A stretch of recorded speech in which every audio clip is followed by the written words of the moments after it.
This is an airbag sensor. It's responsible for detecting sudden deceleration in a car crash. On these Toyotas, the airbag sensor is usually bolted to the radiator cradle. Here's how to access the airbag sensor under the headlight. I'm going to remove the side marker, remove the headlight bolt, and I'm going to remove the bolts for the grille. Then I'm going to pop the grille off. I'm going to pull out the grille and remove one more headlight bolt, and then remove the headlight from the car.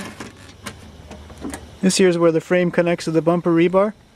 This is the airbag sensor. To remove it, there's one 12mm bolt and one electrical connector that needs to be removed.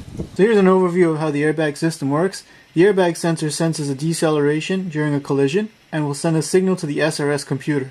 The computer will also use the vehicle speed, yaw rate, and seatbelt occupant information to determine if an airbag needs to be deployed. It'll then send a signal out to that appropriate airbag, whether on the driver's side, passenger side, or one of the side airbags, as well as a signal out to the ECU to cut the engine off during a collision. This here is a ball and tube type of airbag sensor. It basically consists of a ball in a tube, as well as a magnet, with a pair of contact switches here and a diagnostic resistor. The system uses this diagnostic resistor every time on startup to make sure the sensor is functioning correctly. Normally the ball would be attracted to the magnet, but under rapid deceleration the ball will dislodge itself from the magnet and cause these two switches to contact each other, sending a short circuit out to the SRS computer. This is the kind of sensor that's in my car right now. Basically consists of a small cam, as well as two contact switches and a diagnostic resistor. Driving along normally, this cam is free to bounce back and forth. However, under rapid deceleration, the momentum of this cam is enough to overcome the spring force of this switch, sending a short circuit out to the SRS computer. This is what the sensor looks like when it's removed from the vehicle. As you can see, rust is probably one of the common reasons why these things fail, because they're located on the front of the vehicle where all the salt and moisture build up. Let's open this guy up to see what's inside. Pry up here and pull off the connector. Here we've got these metal tabs here that hold in the sensor. Just going to pry those over. Remove the sensor. Here's the sensor removed from the housing. It's quite a sealed unit, so I'm just going to go around here with the blade and cut it open.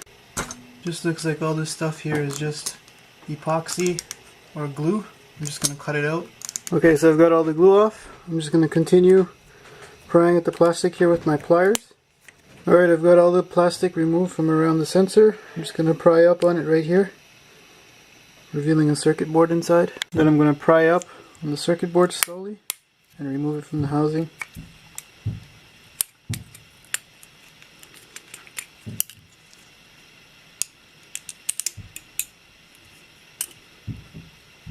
So here on the circuit board there's a little resistor on there that's used for the system check every time the car starts up to make sure the sensor is valid. These are the two terminals that come together when the vehicle experiences rapid deceleration, sending a short circuit through the two wires back to the airbag computer. Now inside this sensor there's a little cam lever thing in here that moves back and forth on a shaft. Now when the sensor experiences rapid deceleration, such as in a collision, that little shaft will move forward, which will make contact with the two leads on the circuit board here. Alright, I'm going to attempt to remove this little cam just by prying it out.